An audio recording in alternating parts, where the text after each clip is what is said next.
हमारा महान और प्राचीन देश भारत अनेक प्राचीन सभ्यताओं, धर्म और संस्कृतियों को अपने अंदर समेटे हुए है। हमारे देश में सनातन धर्म से जुड़े कुछ ऐसे रहस्य रहे हैं जिन्हें आधुनिक विज्ञान या तो मानता नहीं या फिर हो सकता है जानता ही नहीं।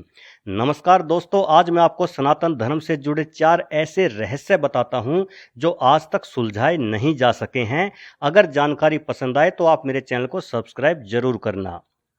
इच्छाधारी नाग। सांप एक ऐसा जीव है जिसे हिंदू धर्म में गाय के बाद सबसे ऊंचा दर्जा मिला है। देश भर में आज भी नागों की पूजा की जाती है। शेषनाग को 10 फन वाला माना जाता है। भगवान विष्णु उन पर ही लेटे हुए दर्शाए गए हैं। भगवान शिव के गले में भी हमेशा नाग देवता लिपटे रहते हैं। सांपों के बारे में ये मान्यता है कि 100 वर्ष से ज़्यादा उम्र होने के बाद उनमें उड़ने की और मनचाहा रूप लेने की क्षमता आ जाती है। ये भी माना जाता है कि कुछ सांपों के पास एक खास किस्म की मणि होती है जो बेहद शक्तिशाली होती है। अगर वो मणि किसी इंसान को मिल जाए तो वो इंसान अमर और अजेय हो जाएगा। लेकिन आज तक कोई भी इंसान उस मणि को हासिल नहीं कर पाया है। हालांकि इन सभी बातों का कोई प्रमाण नहीं है, लेकिन इसमें कोई दो राय नहीं है कि सांप धरती का सबसे रहस्यमय जीव है और आज भी दक्षिण पूर्व एशिया में उड़ने वाले सांप पाए जाते हैं। इसके अलावा 2 मुंह वाले सांप और पैरों वाले सांपों को भी देखा गया है। संजीवनी बूटी। रामायण में उल्लेख मिलता है कि जब लक्ष्मण मेघनाद युद्ध में मेघनाद के भयंकर अस्त्र प्रयोग से लक्ष्मण जी मरणासन हो गए थे, तब हनुमान जी उनके लिए मृत संजीवनी बूटी लेने गए थे। हनुमान जी बेशुमार वनस्पतियों में से इस बूटी को पहचान नहीं पाए और पूरा पर्वत ही उठा लाए और लक्ष्मण को मृत्यु के मुख से खींचकर जीवन दान दिया गया। असल में संजीवनी एक चमत्कारी पौधा है। इसके बारे में ये माना जाता है कि यह मृत्यु शैया पर लेटे हुए व्यक्ति को पुनः स्वस्थ कर सकती है। पर सवाल ये उठता है कि यह चमत्कारी पौधा कौन सा है। कुछ शोधकर्ताओं ने हिमालय के ऊपरी इलाके में एक ऐसे ही अनोखे पौधे की खोज की है। इन शोधकर्ताओं का दावा है कि यह पौधा एक ऐसी औषधि के रूप में काम करता है जो हमारे इम्यून सिस्टम को रेगुलेट करता है और हमें रेडियो एक्टिविटी से भी बचाता है। यह खोज सोचने पर मजबूर करती है कि रामायण की कहानी में लक्ष्मण की जान बचाने वाले जिस संजीवनी बूटी का जिक्र किया गया है, क्या वह हमें मिल गई है। रोडियोला नाम की यह बूटी ठंडे और ऊंचे वातावरण में मिलती है। लद्दाख में स्थानीय लोग इसे सोलो के नाम से जानते हैं। सोमरस क्या है। माना जाता है कि स्वर्ग में अप्सराएं देवताओं को एक खास तरह का पेय पदार्थ पिलाती थी जिसे सोमरस कहा गया है। कुछ विद्वानों का मानना है कि सोमरस असल में शराब का ही एक रूप है जिसे देवता आनंद के लिए पीते थे। लेकिन ऋग्वेद में शराब की घोर निंदा करते हुए कहा गया है कि शराब पीने वाले अक्सर युद्ध, मारपीट या उत्पात मचाया करते हैं। शराब को बुराइयों की जड़ तक कहा गया है। तो फिर ऐसे में सवाल ये उठता है कि देवता कैसे शराब पी सकते हैं। असल में वेदों में शराब को सोमरस नहीं बल्कि सुरा कहा गया है और इसे दैत्यों का पेय पदार्थ बताया गया है।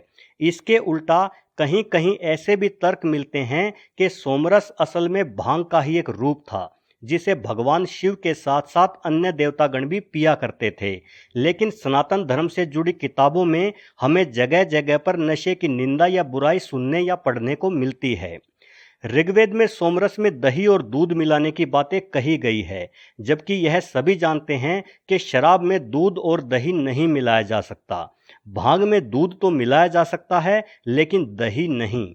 इसलिए यह बात स्पष्ट हो जाती है कि सोमरस जो भी हो, लेकिन वह शराब या भांग तो कतई नहीं थी। तो फिर आखिरकार सोमरस था क्या, ये अभी तक रहस्य है। पुनर्जन्म की धारणा। पुनर्जन्म यह धारणा है कि व्यक्ति मृत्यु के पश्चात पुनः जन्म ले लेता है। सनातन धर्म के साथ साथ पुनर्जन्म को जैन, बौद्ध आदि धर्म में भी स्वीकारा जाता है। पुनर्जन्म पर हमेशा से ही भ्रम रहा है। कई लोगों ने इसे माना है तो कई लोगों को आज भी इस पर संदेह है। हिंदू धर्म के अनुसार मनुष्य का केवल शरीर मरता है, उसकी आत्मा नहीं। आत्मा एक शरीर को त्याग कर दूसरे शरीर में प्रवेश करती है। इसे ही पुनर्जन्म कहा गया है। समय समय पर विश्व भर के लोग दावा करते रहे हैं कि उन्हें पिछले जन्म की सभी घटनाएं याद है।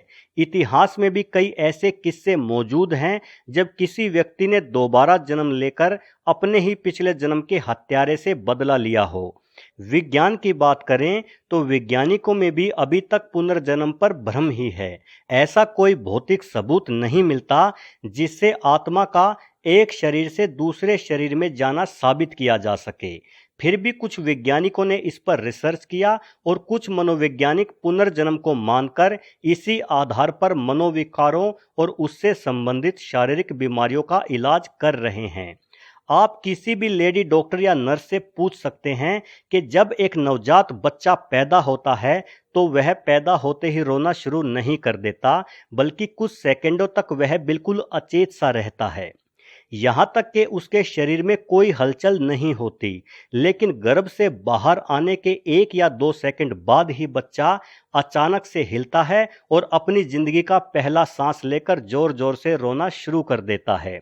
सिर्फ इंसान ही नहीं, बल्कि आप किसी भी जीव के बच्चे को पैदा होते देखो तो यकीनन आपको ऐसा लगेगा कि जैसे यह बच्चा मर्त पैदा हुआ था और अचानक से ही इसमें आत्मा ने प्रवेश किया है, और आपको पुनर्जन्म के सिद्धांत पर विश्वास हो जाएगा। दोस्तों, अगर ये जानकारी आपको अच्छी लगी हो तो वीडियो को लाइक और शेयर करना ना भूलें, और अगर आपने अभी तक मेरा चैनल सब्सक्राइब नहीं किया है तो चैनल को सब्सक्राइब कर लें, ताकि आगे भी मैं आपके लिए रोचकता से भरपूर ऐसी ही जानकारियां लाता रहूं। धन्यवाद।